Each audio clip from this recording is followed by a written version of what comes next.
Hi YouTubers, it's George. I'm in the workshop and I've meant to do this video a while ago for somebody else, but recently it's prompted me to do it now, this video, and get round to doing it. And I'm going to talk about batteries just very briefly, and I'm not an expert in any way. This just is what I understand relating to batteries. Now, if you take 12 volt batteries like using cars and leisure batteries, I'm not talking about the latest technology, I'm talking about a typical battery. If you've got an old battery, and over time it loses its charge, and this is because of the cell structure and the chemicals inside it, one thing or another, and it self-discharges. So you could charge it 1 month, come to it the next month, and the charge is lost quite a lot of its power. Okay, but it's still usable in some instances for different projects and things. So you've got an old engine battery or an old leisure battery, and assuming it's a leisure battery, so we've got an old one and you think it's reasonably okay, and you want to increase the power capacity of your van, so you buy a new battery and you think, I know, I'll double these up in the van, I'll connect them positive to positive and negative to negative, so you run a wire like that and run a wire like that. The only trouble is the old battery self-discharges. So what will happen is it starts discharging itself internally, and the new battery voltage is obviously higher than that, so it starts flowing from the new battery into the old battery. So the old battery, as well as discharging its own capacity over time, it's discharging the new battery. And it's a very simple thing that happens, and people don't realise. So you should never ever mix old and new in a circuit. Not by just connecting the wires like this. You can get electronic control things to do it, but just don't do it. And the best thing to do, if you're going to do double up batteries, is buy 2 new ones at the same time, the same make, and possibly from the same batch, so they both will discharge equally over time, and you haven't got this one discharging the other effect. And it also applies with when you connect batteries in series. You know, if you've got 6 AA batteries and you short of one and you leave one old one in, it's going to cause all sorts of problems. So that's the first part of my video. It's just talking briefly about batteries. Old batteries deteriorate, they self-discharge. You put a new battery parallel with it to double up, and it will discharge the new one as well. So you're not doing it any good or yourself any favours. It's cheap economy. You're going to have 2 leisure batteries, buy them at the same time, same batch, same capacity, same make, etc. And you can't go far wrong. And that's the first part of this video. Now the second part of the video, I'm going to talk about a cheap, low cost tester you can buy that will give you an indication of your charging circuit in your motorhome or campervan or car or any vehicle that's on a 12 volt system.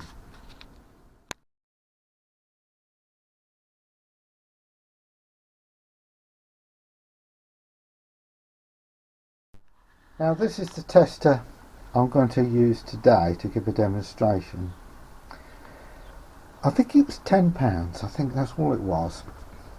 It's got a magnet on the back, so you can put it to click it to your body of your vehicle, and I believe it comes from Aldi or Lidl or one of those type companies, but there's lots of these around on the market. And it's got 2 leads. It's got a crocodile lead here which you can put to your metalwork, and a positive probe. So what does it do? It gives a visual indication of the output of your alternator and your battery check, and it's coloured lights. So on the top, I'll do a still photo of this so you can see what it's like, and I'll add this to the video now.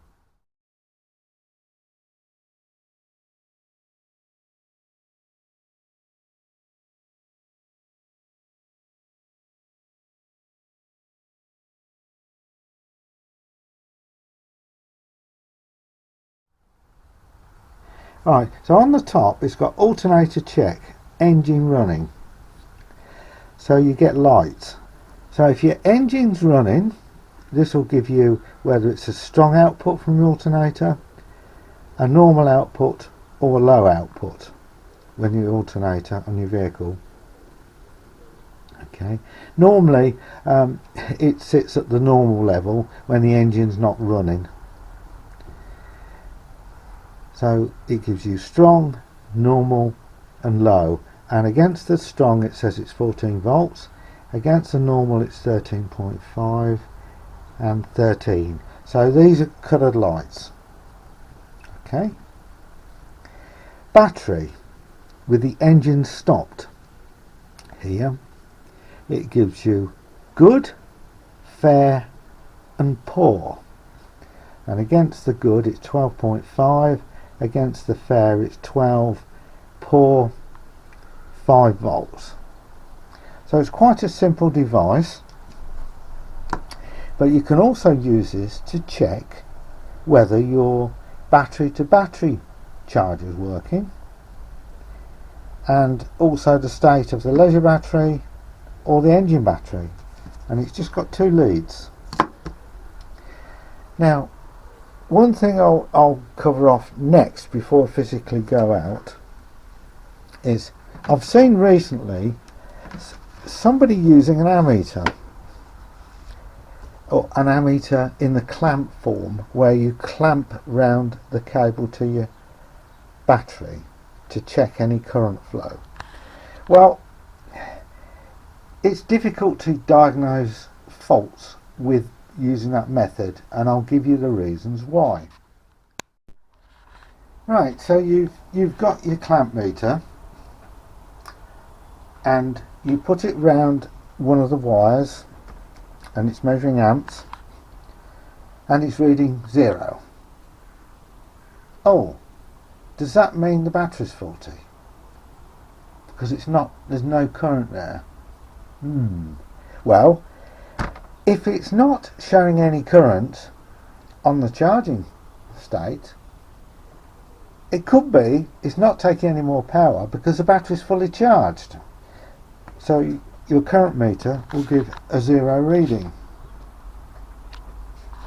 So that's the first thing. So it could be the battery is fully charged and it's not showing you any current reading.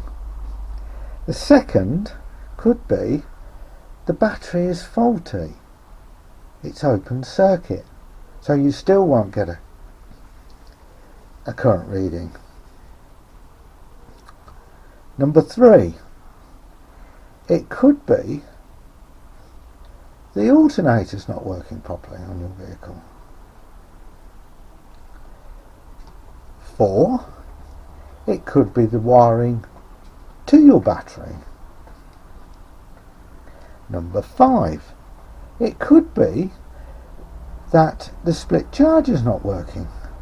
So by putting a current clamp on it, you've got 1, 2, 3, 4, you can have 5 different scenarios which can give the indication that it's not taking a charge. The battery could be fully charged, it won't take a charge. The battery can be open circuit, won't take a charge. The alternator could be faulty, it's not taking a charge, etc, etc. So forget using the clamp meter for testing. The first thing you do is check voltages, because that gives you a clearer indication. You know, if you've got no voltage, well, it's coming out the battery, it's a battery. You know, it's as simple as that. if there's no charge coming from the alternator, well, it's the alternator's faulty, or the belt's come off. If you've got no charge on you, nothing coming out voltage wise of your split charger, your split charger's faulty. One of these, magnetic, and you just stick it onto your vehicle as it's magnetic and just go through it bit by bit. But using a clamp meter, no. A clamp meter is ideal for mechanics to see how much current the alternator's kicking out into a flat battery or when your lights are on. It's ideal for testing alternators and discharge of batteries when you put your lights on, checking the output from the battery into your lights. But for fault finding on, this is the best option. You can use a multimeter, but I find for the price of these, you just throw it in your toolbox, and 2 connections. One thing I advise you to do is, this is designed to be hooked to the chassis, but when you're testing batteries, you're far better clipping this onto the negative battery terminal directly and that onto the positive terminal. This eliminates the wiring. If the battery check's okay and you're still not getting anything out, it could be the wiring from the battery to the chassis and this device. And I will go out to the van, but it's a bit early in the morning for me to do so, and start the engine and show you how I use this tester.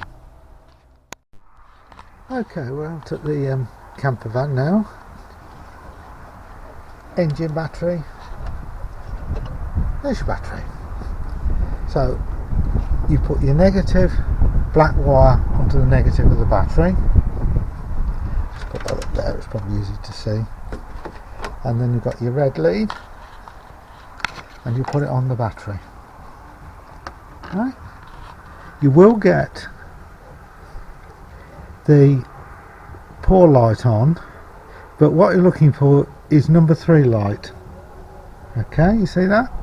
And it's good, saying good, but the top one's saying that the alternator is low output. Well, it will do because the alternator and the engine's not running, right? So you need the pour light on, the fair light on, and the green one on the battery, and the low one on when the engine's not running. Same thing we'll do on the leisure battery. Bring this over to the leisure battery. I'll put it somewhere on the leisure battery. Right. I'll put the positive on first and I'll hold this on. Right. And you'll see red, amber and green, and it's showing good on the battery, on the leisure battery, and it's not showing anything coming from the alternator because the engine's not running. So I'm going to start the engine now.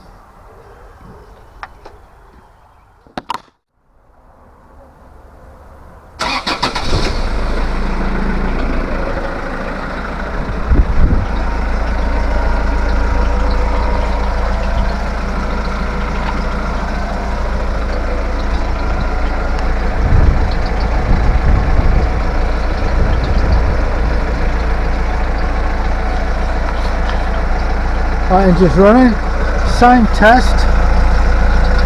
Right, there we have all the lights.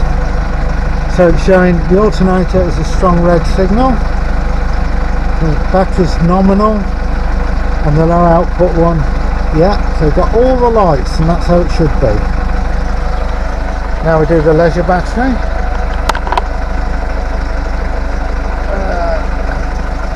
I can't easily click this onto the battery terminal, so I'll put the red on first in this case, and I'll just pop it there, and again you can see, look, strong 14 volt output. That's alright, I've got a bad up connect, I haven't got it on right. terminal. That's the trouble when you've got no camera tripod. So we've got there all the lights, and that's showing that the leisure battery is getting charged. There's a strong output coming from the alternator, see it all the way down. So that's how you test your batteries very quickly. Right. So thanks for watching. Please subscribe and like.